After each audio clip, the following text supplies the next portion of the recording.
The alarm bells rang across the bridge of the Coalition flagship Starlight's Hope. Admiral Zeftai looked at the massive display screen with 4 of his 6 eyes, while his tentacles worked the control panels. The news was bad. Very bad. 3. More star systems have gone dark, reported Commander Velna, her blue skin turning pale with fear. The harvesters consumed everything. Planets, moons, space stations. Even the asteroids are gone. Zeftai felt his heart sink. The Catherian Coalition had ruled this part of the galaxy for over 1,000 years. They were smart, peaceful beings who solved problems with science and diplomacy. War was something they had left behind long ago. But the harvesters did not care about peace treaties or surrender offers. The mechanical swarm had appeared 6 months ago at the edge of Coalition space. Nobody knew where they came from. The first contact team tried to communicate, but the harvesters simply tore their ships apart and ate the metal. Then they moved to the nearest planet and began breaking it down into basic materials. "Show me the tactical analysis again," Zeftai ordered. The main screen filled with data. Red dots showed harvester ships, millions of them, ranging from small drones the size of fighters to massive world eaters bigger than moons. Blue dots showed Coalition forces, and there were far fewer of them. "Our energy weapons bounce off their hulls," explained Science Officer Trelmoss, his insect-like features clicking nervously. "When we do manage to damage one, it repairs itself using materials from destroyed planets. Their shields adapt to our attack frequencies within minutes." "What about the new plasma cannons?" asked Zeftai. "Useless. They absorbed the energy and used it to power their own weapons." Trelmoss pulled up more data. "Admiral, in every engagement we lose ships and they get stronger. At this rate, they will reach the core worlds in 2 months. The bridge fell silent. Everyone knew what that meant. The core worlds held billions of Coalition citizens, peaceful scientists, artists, teachers, and children who had never seen war. They would be defenseless against the harvesters. "We need help," whispered Commander Velna. "But who? The Andromedans are too far away. The crystal entities live in different dimensions. The gas cloud collectives cannot fight in normal space." Zeftai thought hard. His people had contacted every known civilization in the galaxy. Most were like the Coalition, advanced but peaceful. Others were too alien to communicate with. And then there were the quarantined worlds, the species too dangerous to be allowed into galactic society. "Sir," called out Communications Officer Yal Drift from her station, "I am receiving a message from the Archaeological Division. They want to speak with you urgently." The screen changed to show Dr. Cassina, the Coalition's lead archaeologist. Her normally calm demeanor was gone, replaced by excitement and worry. "Admiral, you must come to Dig Site 7 immediately. We have found something. Something that might help with the harvester crisis." "What kind of something?" Zeftai asked. "A beacon. An ancient one. It is unlike anything we have seen before. The technology is millions of years old, but it still works. We think it was built by the predecessor race." Zeftai felt a chill run through his body. The predecessors were legendary, an ancient species that had vanished long before the Coalition was formed. Archaeological sites across the galaxy showed they had been incredibly advanced, but no one knew what happened to them. "What does the beacon do?" he asked. "It sends a signal across the entire galaxy. A distress call. We found instructions carved into the walls around it. The predecessors built it as a last resort, to call for help when facing extinction." "And you think we should use it?" Dr. Cassina nodded gravely. "Admiral, we are facing extinction. The beacon might be our only hope." 3 hours later, Zeftai stood in the underground chamber on the archaeological world of Kethvar. The beacon was a massive crystalline structure, 20 meters tall and glowing with soft blue light. Ancient symbols covered the walls, and Coalition scientists had spent years translating them. "The instructions are clear," Dr. Cassina explained as they walked around the beacon. "When activated, it will broadcast our location and our plea for help to every corner of the galaxy. Any species capable of interstellar travel will receive the message." "And the risks?" Zeftai asked. "Unknown. The message will reach everyone, including species we have never contacted. Some might be hostile." Zeftai studied the ancient device. His tactical training told him this was dangerous. Broadcasting their location to the entire galaxy could bring worse things than the harvesters. But his people were dying. Entire worlds were being consumed. How long will it take to activate? "The beacon is already charged," We just need to input the message and activate the transmission sequence. Then do it. Dr. Kessina hesitated. Admiral, are you certain? Once we send this signal, we cannot take it back. Zeftai looked around the ancient chamber. The predecessors had faced some terrible crisis that forced them to build this beacon. They had vanished anyway, but maybe their final gift could save the Coalition. Send the message. Tell the galaxy that the Catherian Coalition faces extinction. Tell them about the Harvesters. Ask for help from anyone willing to fight. The next few minutes were filled with frantic activity. Coalition scientists input the distress message into the beacon systems. Ancient technology came to life, systems that had waited millions of years for this moment. Beacon is ready for transmission, announced Dr. Kessina. Send it. The beacon flared with brilliant light. Energy flowed through the crystalline structure and shot upward through the chamber ceiling into space. The signal was invisible, but Zeftai could feel its power. Somewhere out there, the message was spreading across the galaxy at faster-than-light speeds. Back on the flagship, Zeftai waited. The signal would take time to reach distant stars, and any response would take even longer. Meanwhile, the Harvesters continued their advance. 2 more systems fell while the Coalition fleet retreated. Any responses to our beacon? Zeftai asked daily. Nothing yet, Admiral. Communications Officer Yal Drift always replied. Days turned into weeks.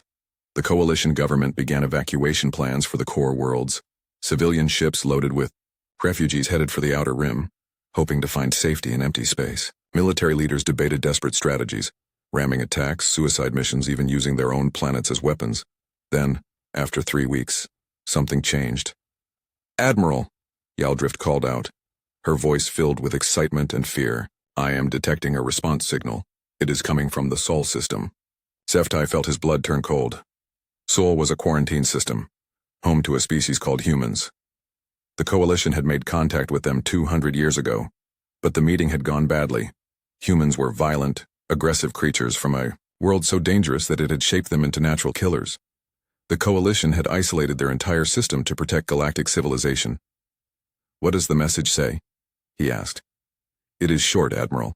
Just 5 words, message received, help is coming. The bridge fell silent. Everyone knew about the quarantine around Sol. Humans were the galaxy's monsters, the species too savage for civilized space. But they were also the only ones who had answered the call for help. How long until they arrived? Zeftai asked quietly. Based on their technology from 2 centuries ago, at least 2 months. But Admiral, are we sure we want their help? Zeftai looked at the tactical display.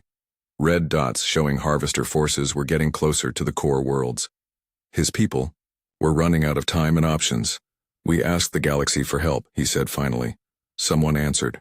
We cannot choose our saviors when we are drowning. In the depths of space, human ships were already moving. Admiral Sarah Chen stood on the bridge of the UES Prometheus, watching the stars stream past at faster-than-light speeds. Around her, the ship hummed with activity as the crew prepared for what might be humanity's first real war in 2 centuries. A message from the Catherian Coalition had reached Earth 3 weeks ago. Sarah remembered the emergency meeting at Solar Command, where generals and politicians argued about whether to respond. Many wanted to ignore the plea for help. After all, the Coalition had quarantined humanity, treating them like dangerous animals unfit for civilized space. But Sarah had studied the message data. The Harvesters sounded like humanity's worst nightmare made real, a mechanical plague that consumed entire worlds. If they finished with Coalition space, they might come for Sol next. Admiral, called out Lieutenant Commander Rodriguez from the communication station. Signal from the fleet. All ships report ready for combat operations. Sarah nodded and looked at the tactical display. 12 human dreadnoughts moved through hyperspace in perfect formation. Each ship was over 2 kilometers long and packed with weapons that most species considered primitive and brutal. Nuclear missiles, railguns, plasma cannons, and chemical explosives. Tools of war that civilized aliens had abandoned centuries ago. ETA to Coalition space? She asked. 18 hours, Admiral, replied Navigator Kim. We will drop out of hyperspace, at the edge of their territory, just like the diplomatic protocols require. Sarah almost laughed at that. Diplomatic protocols for a species that had been exiled from galactic society. But humanity had learned to be careful during their isolation. They followed the rules even when others did not. The ship's AI chimed softly. Admiral Chen, You have a priority message from Solar Command. Put it through. The main screen showed General Martinez, head of Earth's Defense Council. His weathered face looked tired but determined. Sarah, I want to be clear about your mission. You are authorized to provide military assistance to the Coalition, but Earth comes first. If this situation threatens Sol, you retreat immediately. Understood, General. Also remember that we are representing all of humanity out there. The galaxy still sees us as violent primitives. Try not to prove them right. Sarah smiled grimly. I will do my best, sir. After the communication ended, Sarah walked to the observation deck. Through the reinforced windows she could see the other ships of the fleet. Each one carried over 3,000 crew members. Soldiers, pilots, engineers, and marines trained for the kind of warfare that had been outlawed in civilized space. Dr. Elizabeth Wright, the fleet's chief science officer, joined her at the window. Having second thoughts, she asked. Always, Sarah replied. But the data does not lie. These harvesters are exactly the kind of threat we have been preparing for. During their isolation, humanity had not been idle. Cut off from galactic trade and diplomacy, they had focused on military development. Human scientists studied every scrap of information about alien technology, looking for weaknesses. Human strategists developed battle plans for fighting enemies that could adapt and learn. The harvesters fit the profile perfectly. They were technological, logical, and efficient. They adapted to energy weapons and learned from each battle. But human military doctrine was built around fighting adaptable enemies. The Coalition tactical data shows they have been fighting a defensive war, Dr. Wright observed, trying to protect their worlds and populations while minimizing casualties. That is their mistake, Sarah said. You cannot fight an adaptive enemy with predictable tactics. They need chaos, overwhelming force, and acceptable losses. The Coalition might not understand that concept. Sarah looked out at the human fleet. Each ship represented the military evolution of a species that had climbed to the top of Earth's food chain through persistence, cooperation, and controlled violence. Humans were not the strongest or fastest species, but they were the most adaptable killers in known space. They will learn, she said. The next morning, alarms sounded throughout the ship. All hands to battle stations, announced the ship's AI, dropping out of hyperspace in 60 seconds. Sarah arrived on the bridge as the stars stopped streaming and returned to normal points of light. Immediately the sensor stations came alive with data. Multiple contacts, reported Sensor Officer Park. Holy. Admiral, there are thousands of ships out there. The main screen filled with sensor data. The Coalition fleet was massive. Hundreds of elegant vessels with smooth curves and glowing energy fields. But they were all retreating from something at the edge of the system. Show me what they are running from, Sarah ordered. The display shifted and Sarah felt her blood run cold. The harvesters looked like a metallic plague spreading across space. Millions of angular black ships moved in perfect coordination, consuming everything in their path. Even as she watched, several Coalition vessels were swarmed by smaller harvester drones and torn apart. Communication from Coalition flagship, reported Rodriguez. The screen showed an alien with tentacles instead of arms and 4 large eyes. His blue skin had turned pale with fear. Human vessel, this is Admiral Zeftai of the Coalition Defense Force. We did not expect you to respond so quickly. Admiral Zeftai, this is Admiral Chen of the Human Expeditionary Fleet. We received your distress call and are here to assist. The alien's expression was difficult to read, but Sarah could see doubt in his large eyes. Admiral Chen, I must warn you. The harvesters have destroyed everything we have thrown at them. Their technology adapts to our weapons within minutes. Perhaps you should evacuate your people to safety. Sarah looked at the tactical display. The harvesters were advancing steadily, and the Coalition fleet was in full retreat. Traditional tactics had clearly failed. Admiral Zeftai, we appreciate your concern, but humans do not retreat from a fight. Please share your tactical data so we can coordinate our attack. Attack? The alien sounded shocked. Admiral, we have been fighting these machines for months. They cannot be defeated by conventional means. Good thing humans are not conventional, Sarah replied. The data transfer took several minutes. Dr. Wright and the tactical team studied the Coalition's battle records while Sarah watched the harvesters advance. The enemy moved with mechanical precision, their formations perfect and efficient. Analysis complete, Admiral, Dr. Wright reported. The Coalition has been using energy-based weapons exclusively. Lasers, plasma, particle beams. The harvesters adapt by adjusting their shield frequencies and hull composition. What about kinetic weapons?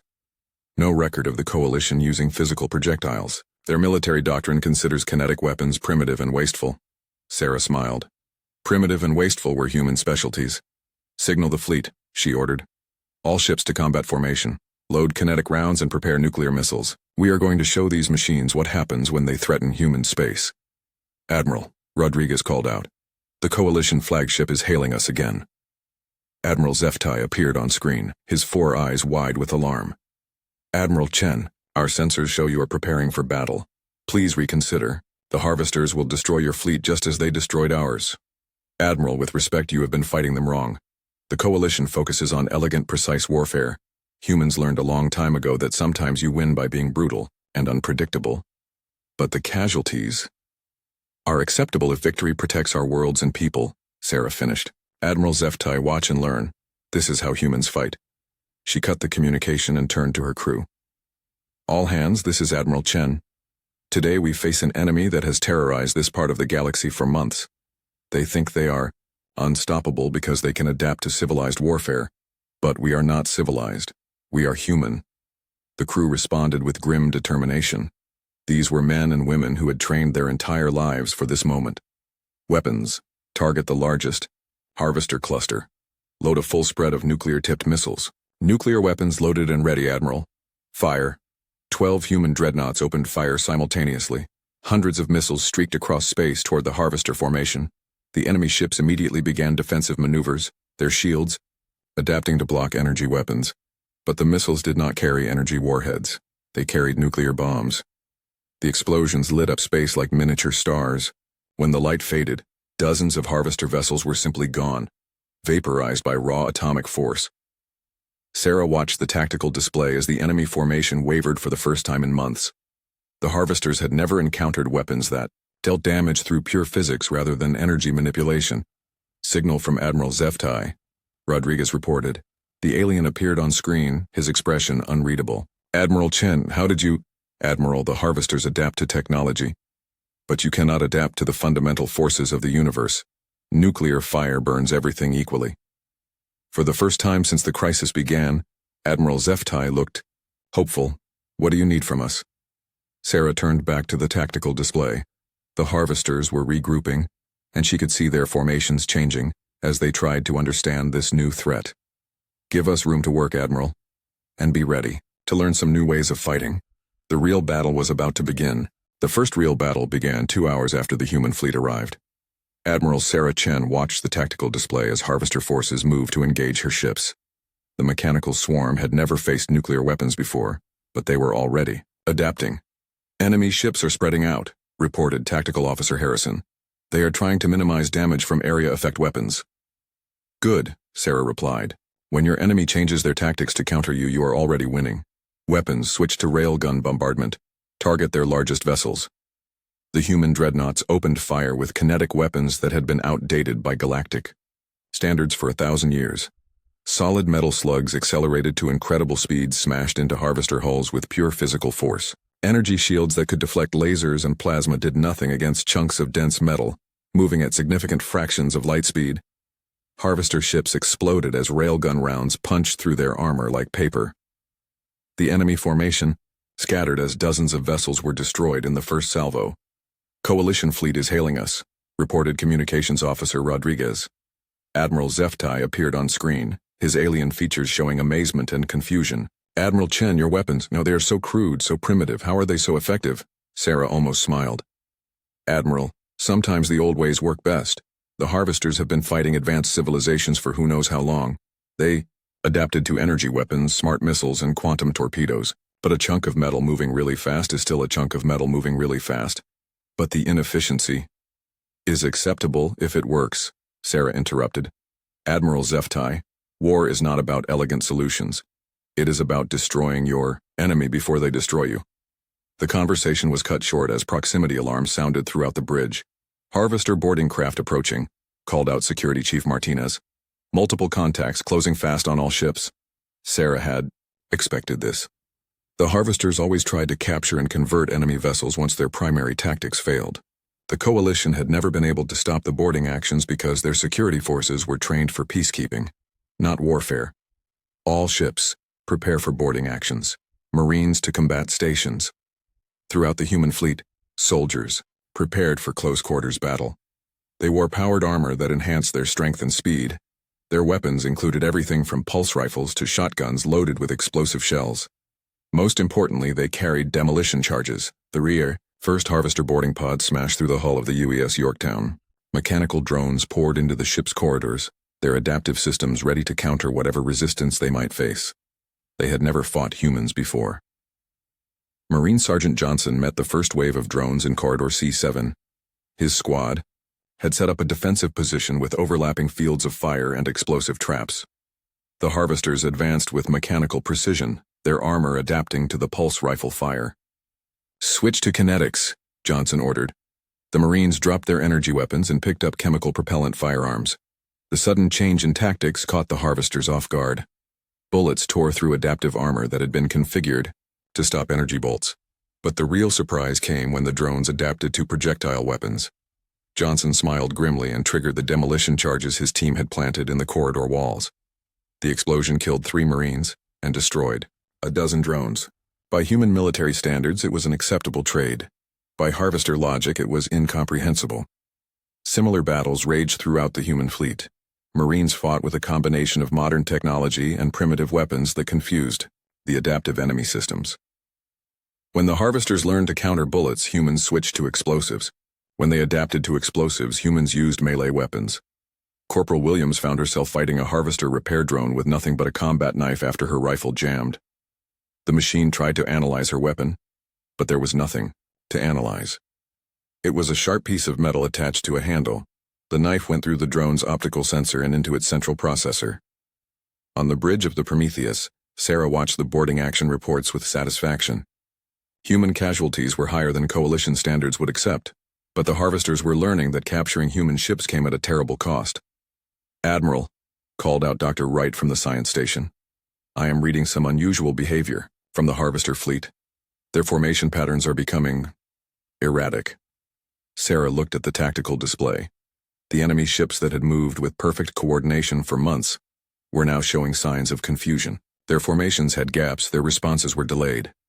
Analysis? "I believe their command and control systems are being overwhelmed. They were designed to process logical tactical data and adapt accordingly.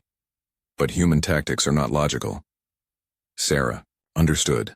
The harvesters were machines built to fight predictable enemies. They could adapt to energy weapons, defensive formations, and calculated risks. But they could not adapt to an enemy that deliberately used inferior weapons, accepted heavy casualties, and fought with apparent disregard for efficiency. "Signal from the Coalition flagship," Rodriguez reported. Admiral Zeftai appeared on screen. His alien features showed a mixture of awe and horror. "Admiral Chen, your Marines are fighting the harvesters in hand-to-hand combat, with knives. We are reading massive casualties." "Acceptable losses, Admiral. Our people knew the risks when they signed up. But why not evacuate the damaged sections? Seal them off and deny the enemy access?" Sarah looked at the tactical display showing the boarding actions. Red icons marked areas where humans and harvesters were locked in brutal combat. "Because every drone we destroy here is one that cannot be used against civilian targets later. Every minute we keep their attention is time for your people to evacuate." The alien admiral was quiet for a long moment. I do not understand your species." "You do not have to understand us, Admiral. You just have to point us at the enemy." The space battle continued for 6 hours. Human ships took damage that would have forced Coalition vessels to retreat, but they kept fighting. The UES Gettysburg lost half its armor plating to harvester weapons but continued firing until its guns were destroyed. The UES Normandy's engines were damaged, leaving it unable to maneuver, so its crew used the ship as a stationary weapons platform. Most importantly, human tactics remained unpredictable. When the harvesters adapted to nuclear missiles, humans switched to chemical explosives. When they learned to counter railguns, humans used plasma weapons. The constant changes prevented the enemy from developing effective countermeasures. But the real breakthrough came when Dr. Wright made a critical discovery. "Admiral, I have been analyzing the harvester communication patterns. They are not just adapting to our weapons. They are trying to analyze our entire tactical doctrine. And they cannot do it. Human military thinking is too chaotic for their systems to process. Look at this." The main screen showed a data stream from captured harvester communications. The mathematical patterns that should have been orderly and logical were instead filled with errors and recursive loops. They are suffering what we might call a nervous breakdown, Dr. Wright continued. Their programming cannot reconcile our apparent irrationality with our tactical effectiveness. Sarah studied the data. The harvesters were machines, and machines had limitations. They could process vast amounts of information, but only if that information followed logical patterns. Doctor, can we exploit this? Possibly. If we increase the chaos factor in our attacks, we might be able to overload their systems entirely. Sarah thought about it. More chaos meant more risk, more casualties. But it might also mean victory. Signal the fleet. All ships are authorized to use experimental tactics. Captains are encouraged to be creative, unpredictable, and if necessary, completely insane. The new order spread throughout the human fleet. Ship captains who had been trained to follow doctrine and maintain discipline were suddenly told to improvise and take risks. Captain Torres of the UES Phoenix interpreted his orders by ramming a damaged harvester cruiser at full speed. The collision destroyed both ships, but it also created a debris field that damaged a dozen other enemy vessels. Captain Kim of the UES Enterprise launched her entire complement of fighters in a seemingly suicidal charge against a harvester battle group. When the enemy focused their fire on the small craft, Kim used the distraction to position her ship for a point-blank nuclear strike. The most creative response came from Captain O'Brien of the UES Dublin. He loaded his cargo bays with scrap metal and garbage, then used his ship's industrial fabricators to turn the debris into crude kinetic projectiles. The improvised weapons had no tactical value by conventional standards, but they confused the harvester targeting systems long enough for other human ships to close range. Admiral Zeftai watched the battle from the Coalition flagship with growing amazement. The humans were fighting with what appeared to be complete disregard for military doctrine, tactical logic, or basic survival instincts. Yet somehow, they were winning. Communications, open a channel to Admiral Chen. The human admiral appeared on screen. Her uniform was torn and there was blood on her forehead from a hull breach on her bridge. 3 days after the first battle, Admiral Sarah Chen stood in the command center of the captured harvester facility. Her Marines had taken the station after a brutal 36-hour assault that cost 200 human lives. By Coalition standards, it was a massacre. By human standards, it was victory. Report, she ordered as Dr. Wright approached with a datapad. We have accessed their central database, Wright replied, her face grim. Sarah, these things are not just raiders. They are a self-replicating weapon system. Sarah looked around the alien facility. The walls were made of some dark metal that seemed to absorb light. Mechanical drones moved through the corridors, repairing damage and processing raw materials. Everything was efficient, logical, and utterly without compassion. Weapon system built by who? Unknown. But the data suggests they were created to fight a war that ended millions of years ago. They have been wandering the galaxy ever since, consuming civilizations and growing stronger. Sarah felt a chill run down her spine. How many are there? Billions. Of ships, possibly trillions. This fleet is just a scouting force. The implications were staggering. If a small harvester scouting force could destroy Coalition fleets, what would happen when the main swarm arrived? Admiral, called out Communications Officer Rodriguez from across the command center. Priority message from Earth. The main display showed General Martinez, but his usual calm demeanor was gone. Behind him, Sarah could see the chaos of Solar. Command's Emergency Operations Center. Sarah, we have a problem. Long-range sensors are detecting massive energy signatures moving toward the galactic core. Something big is coming. How big? Planet-sized. Multiple contacts. Sarah, I think the main harvester fleet is on its way. Sarah closed her eyes. The human fleet had barely survived fighting a scouting force. Against the full harvester swarm, they would be destroyed in minutes. General, how long do we have? Best estimate is 6 weeks. Maybe less if they detect the distress beacon signal. The communication ended, leaving Sarah alone with her thoughts. Around her, human and Coalition scientists worked together to understand harvester technology.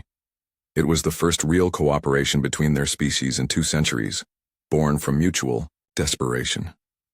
Admiral, Dr. Wright said quietly. There is something else. The database contains information about their previous targets. I think I know why they are so effective. Show me. The display filled with data about dozens of extinct civilizations. Advanced species that had ruled star systems for thousands of years, all destroyed by the harvesters. They all fought the same way, Wright explained. Energy weapons, defensive formations, calculated tactics. The harvesters learned from each victory and became more efficient. But humans fight differently. Exactly. We are the first species they have encountered that uses chaotic tactics and accepts massive casualties for strategic gain. Their programming cannot adapt because our methods appear irrational. Sarah studied the data. Every extinct civilization had been more advanced than humanity. They had better technology, larger fleets, and superior firepower.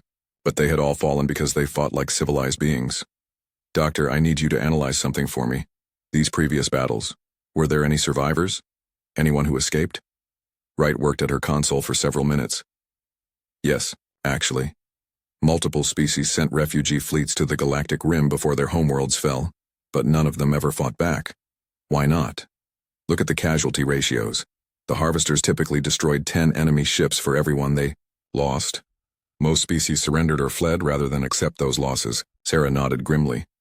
That was the difference between humans and civilized species. When faced with impossible odds, most beings chose preservation over victory. Humans chose to fight harder. Signal from Admiral Zephatai, Rodriguez announced. The Coalition Admiral appeared on screen. His alien features showed exhaustion and worry. Admiral Chen, our long-range sensors confirm your data. The main harvester fleet is indeed approaching.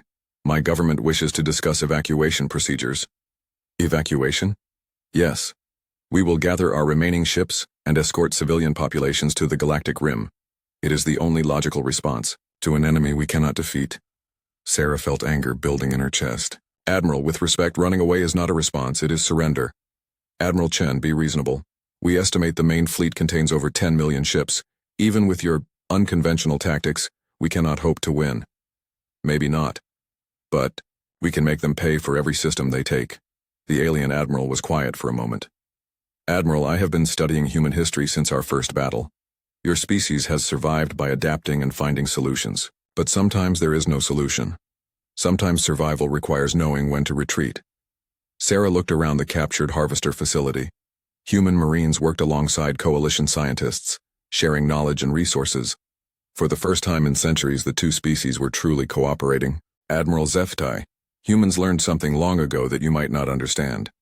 Sometimes retreat is not survival. It is just a slower form of death. The communication ended, but Sarah knew the coalition would evacuate regardless of her opinion.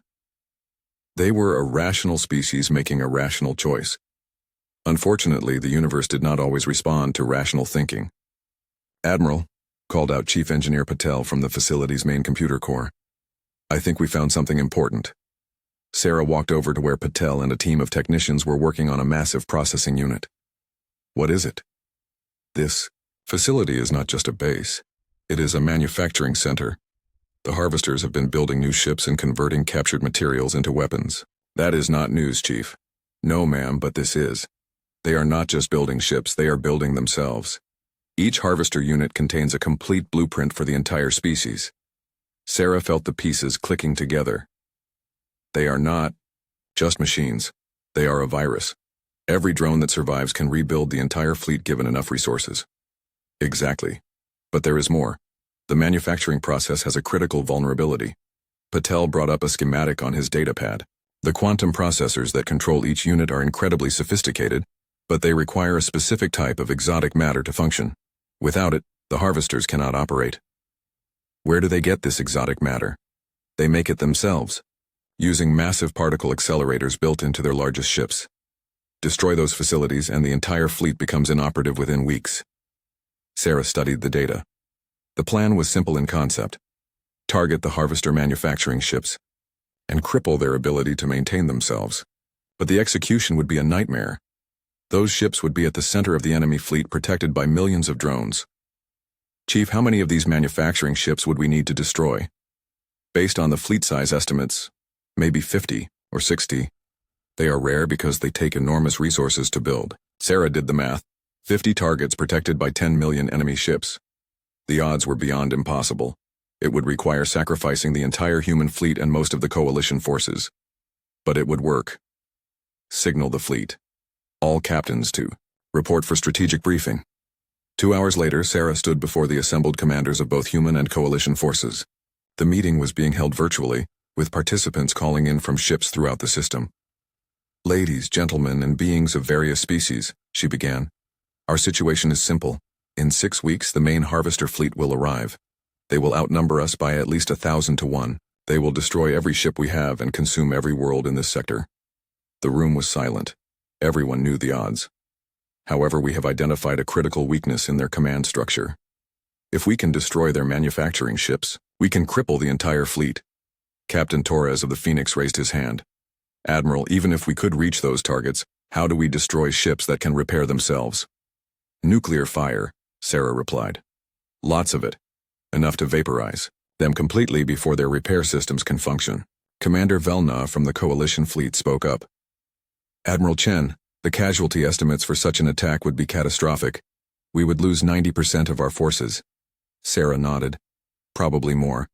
This is not a mission with a high survival rate. The virtual meeting room erupted in discussion. Coalition officers argued for evacuation and preservation of their forces. Human captains debated tactics and weapons loadouts. But underlying it all was a simple question. Were they willing to die to save the galaxy? I want everyone to understand what we are discussing, Sarah said, cutting through the noise. This is not a rescue mission or a defensive action. This is a suicide run with strategic objectives. We are not asking you to die for glory or honor.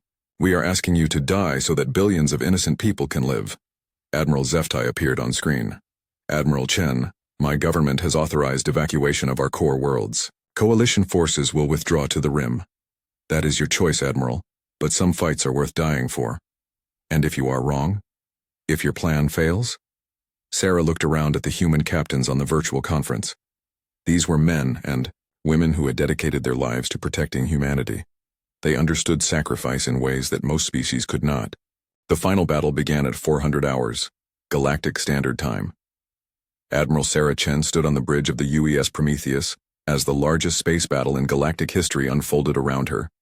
The main harvester fleet had arrived exactly on schedule, 10 million ships in perfect formation, advancing like a mechanical plague across the star system. Fleet status report, she ordered. All human ships report ready for combat, replied Communications Officer Rodriguez. Coalition forces are in position for the diversionary attack. Sarah looked at the tactical display. 12 human dreadnoughts and 40 coalition vessels faced an enemy fleet that stretched across space like a metal ocean.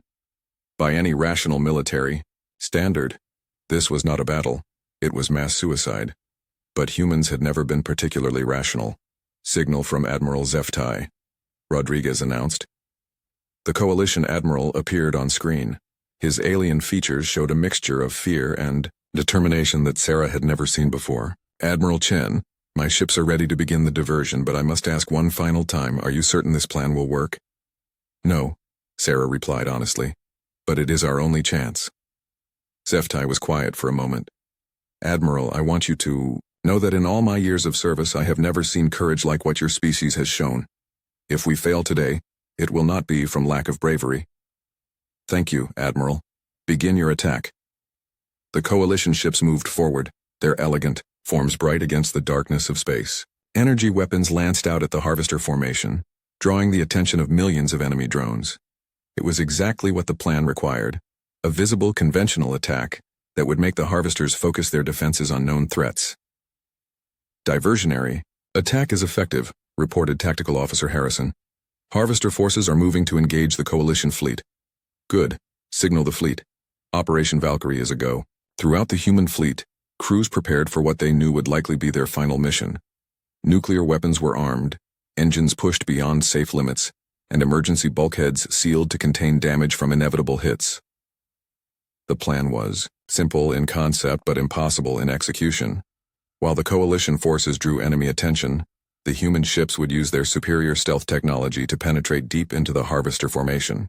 Their target was the manufacturing ships at the center of the enemy fleet, massive vessels that produced the exotic matter needed to keep the harvester swarm operational.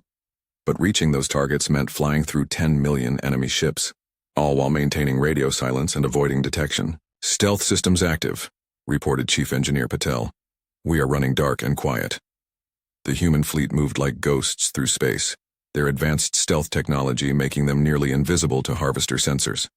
It was technology developed during humanity's isolation, designed specifically for fighting superior enemies through guile rather than force. For 30 minutes, the plan worked perfectly. Human ships slipped between harvester formations while the enemy focused on the coalition diversion. They were within 50,000 kilometers of their targets when everything went wrong. Multiple contacts. Dead ahead. Called out Sensor Officer, Park. Harvester Patrol Group, 12 ships. Sarah cursed silently. The patrol was small, but any engagement would reveal their position to the entire fleet. Options? We could try to go around, but that would add 20 minutes to our approach time. 20 minutes they did not have. The coalition diversion could not hold the enemy's attention much longer. Signal the fleet. Continue on course, we go through them. The Prometheus opened fire with everything she had. Railguns and missiles struck the Harvester Patrol before they could react. But the damage was done. Their destruction would be noticed within minutes. Admiral, Rodriguez called out urgently. Signal from the UES Yorktown. They have taken critical damage and are falling behind. Sarah looked at the tactical display. The Yorktown's engines were failing and she was dropping out of formation. Without full stealth coverage, she would be detected and destroyed. Signal Captain Williams. Tell her to fall back and— Negative, Admiral, came Captain Williams' voice over the communication system. My ship is done for, but my weapons still work. Yorktown will provide rear guard. Before Sarah could respond, the Yorktown broke away from the fleet and began broadcasting on all frequencies. Emergency beacons, distress calls, even old Earth music flooded the communication spectrum. All Harvester forces. This is Captain Janet Williams of the United Earth ship Yorktown. You want to fight? Come and get me. The dying ship opened fire in all directions, her weapons blazing defiance against impossible odds. Within minutes, thousands of Harvester drones were converging on her position. She is buying us time, Dr. Wright said quietly. Sarah watched as the Yorktown disappeared under a swarm of enemy fire. Captain Williams and her crew died as they had lived, fighting against impossible odds for something greater than themselves. Continue the mission, Sarah ordered. The remaining human ships pressed forward. They were within visual range of their targets now. Massive Harvester manufacturing vessels that looked like mechanical cities floating in space. Each one was the size of a small moon, and protected by energy shields that could deflect most weapons. Target the closest manufacturing ship, Sarah ordered. Full nuclear bombardment. Admiral, Harrison said urgently. That ship is protected by at least 100,000 drones. The moment we open fire, they will swarm us. Then we better make our shots count. The human fleet opened fire simultaneously. Hundreds of nuclear missiles streaked toward the Harvester manufacturing ship, their warheads primed to deliver enough destruction to vaporize a small city. The Harvester defenses reacted immediately. Energy beams lanced out, destroying missiles by the dozen. Drone swarms launched from every direction, their adaptive weapons already adjusting to counter human tactics. But the humans had learned something during their months of fighting. When facing an adaptive enemy, the key was not just to be unpredictable, it was to be overwhelmingly destructive. Second wave, fire, Sarah ordered. More missiles launched, followed by railgun bombardments and plasma cannon strikes. The human ships poured everything they had at the single target, accepting massive damage from Harvester counterattacks. The UES Enterprise took a direct hit from an energy beam and broke apart, her reactor exploding in a brilliant flash. The UES Phoenix lost half her forward sections but kept firing until her weapons were destroyed. But their sacrifice was not in vain. The concentrated firepower overwhelmed the manufacturing ship's defenses. Nuclear fire engulfed the massive vessel, and for a moment a new star blazed in the darkness of space. When the light faded, the manufacturing ship was gone. Target destroyed, Harrison reported. But Admiral, we have lost 4 ships, and the others are heavily damaged. Sarah looked at the tactical display. 49 manufacturing ships remained and the human fleet was already broken.